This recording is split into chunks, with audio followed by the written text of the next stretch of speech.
In this week's reflection, I'd like to return to Dennis Ford's book, The Search for Meaning, and in particular I would like to spend a little time with the chapter on pragmatism, because I'm especially interested in looking more carefully at the contributions of William James.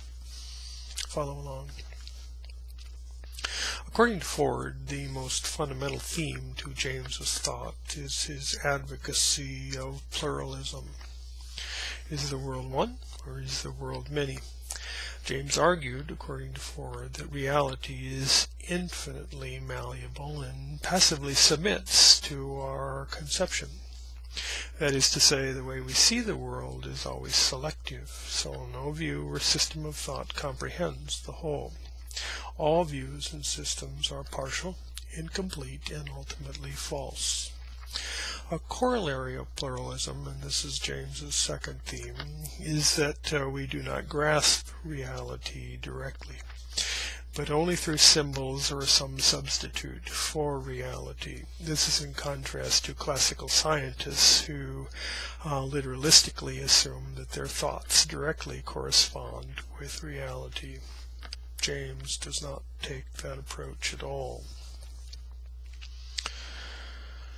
What appear to be intuitive or directly perceived distinctions, then, between thoughts and things are really inductive generalizations, according to James. In short, a Neo-Jamesian today would say that reality, then, is socially constructed over time and within specific communities.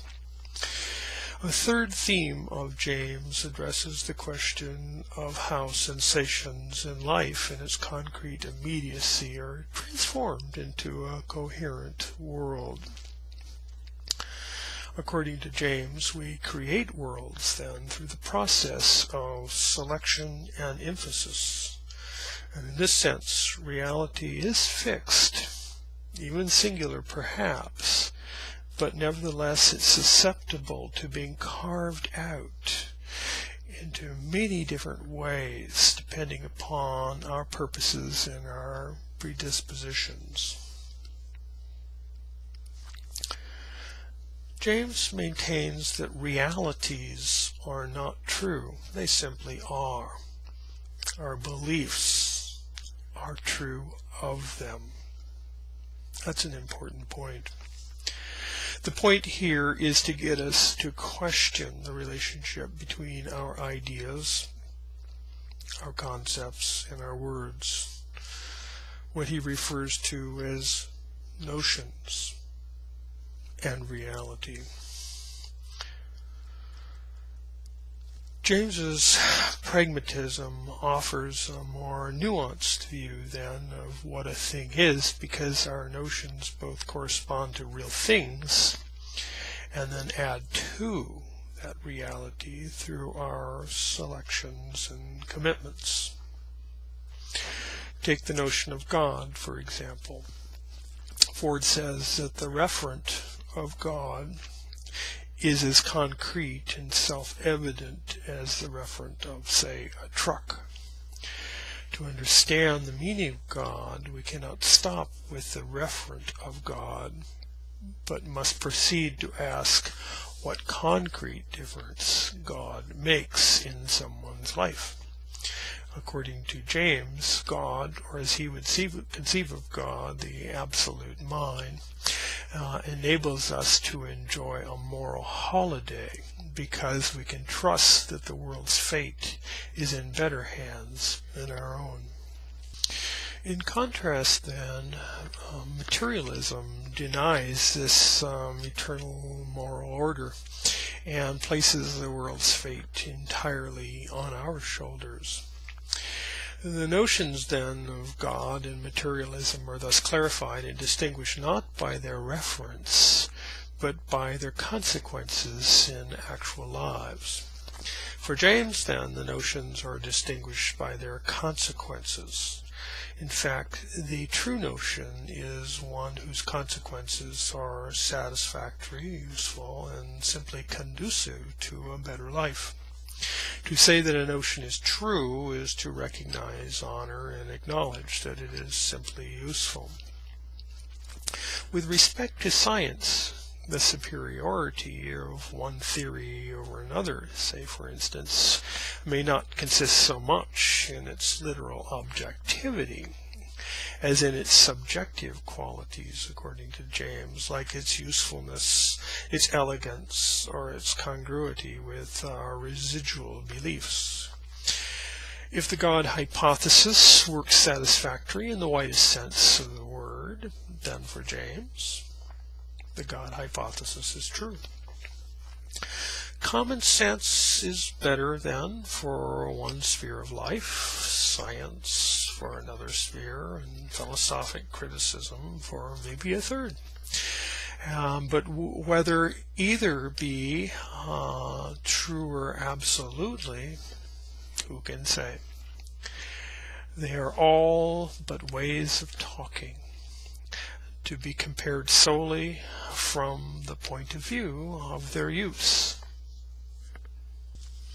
Ford introduces us to the 4 points of a pragmatic conception of truth. Let's look at those more carefully. First, the truth must be made.